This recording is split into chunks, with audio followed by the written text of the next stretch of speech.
เอามื้อนี้ก็สิมาเล่นอาลูกาให้เบิ่งเนาะตามแบบฉบับคนที่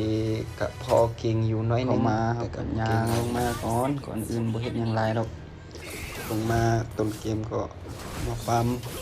เปิดที่บับแดงก่อนจากนั้นก็ลงไปที่คลิปใหญ่จากนั้นก็ย่างมาเล่นกลางก็มาเบิ่งคลิปก็มาตีสวย 2-3 บ้านแล้วจากนั้นก็ไปเอาบับม่วงเนาะ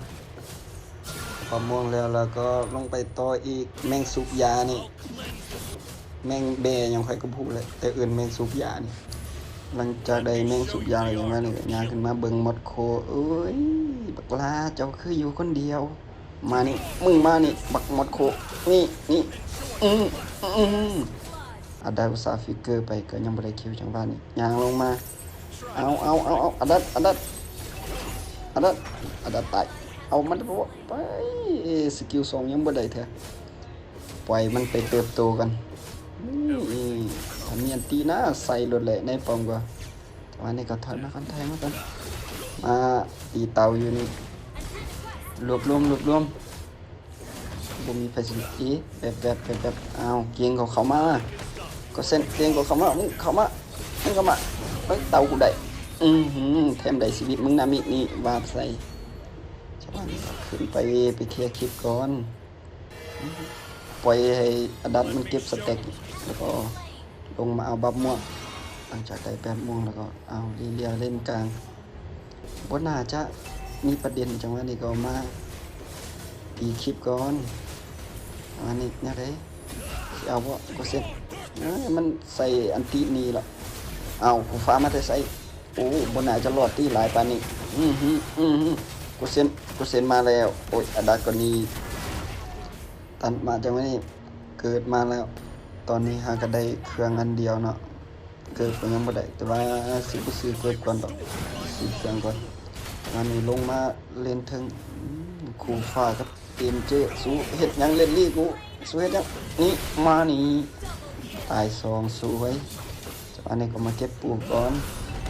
จังหวะนี้ตัดมาตอนนี้เฮากำลังตีเตาอยู่ลีเลียก็มากวนอยู่มันกวนก็มีข้อดีของมันเด้มันกวนช่วยเฮาตีเตาอันนี้กดตามล่าใส่จังได๋ลีเลียเพิ่นอันตีแล้วมันจังหวะนี้ก็ตายตอนมาจังหวะนี้เครื่องเฮาก็ได้เกือบได้2อันเนาะเอาบะม่วงแล้วบ่เอาแมงสุกยานะเน้นหน่อยมาตีปูดีกว่าตอนมาจังหวะนี้ก็มาเคลียร์คลิปถึงป้อมนี่หน่อยนึงก็ย่างอ้อมลงมากินเจอกับลีเลียจังหวะนี้จะได้ลีเลียเห็นค่อย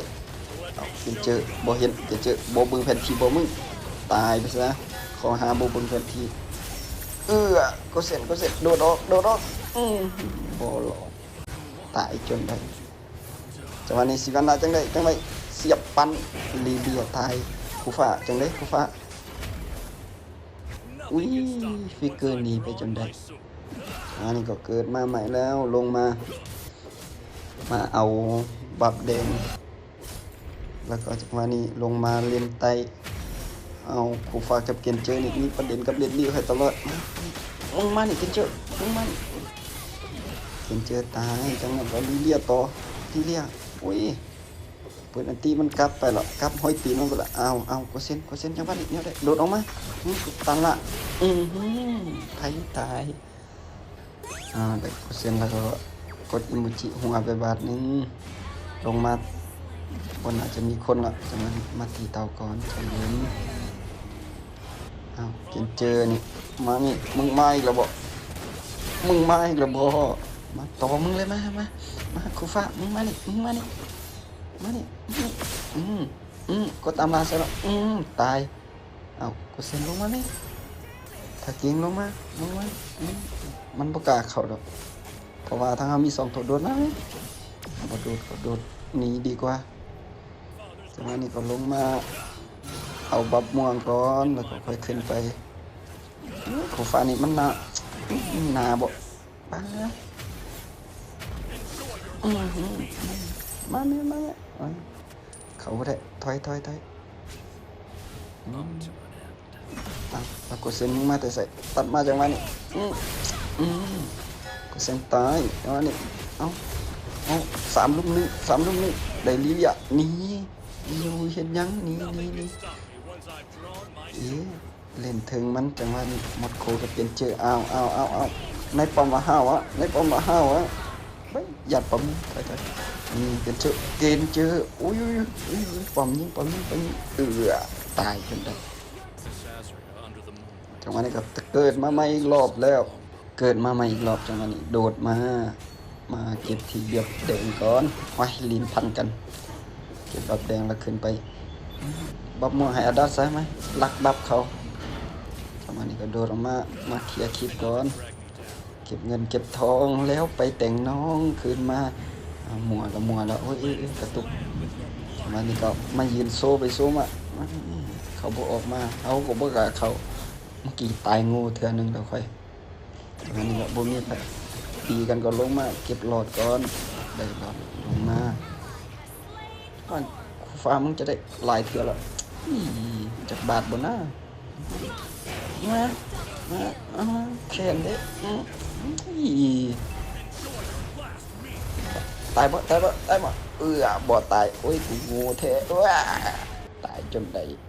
เอาตัดมาจังหวะนี้เขาก็เกิดขึ้นมาอีกแล้วเทื่อนึงเกิดมาเทื่อที่4แล้วบัดนี้มาเก็บบับแดงเบิ่งแผนที่สักหน่อยแล้วก็มาเก็บบับม่วงจังหวะนี้ก็ขึ้นไปสวยหมู่สวยครูตีวันนี้ก็ขึ้นมา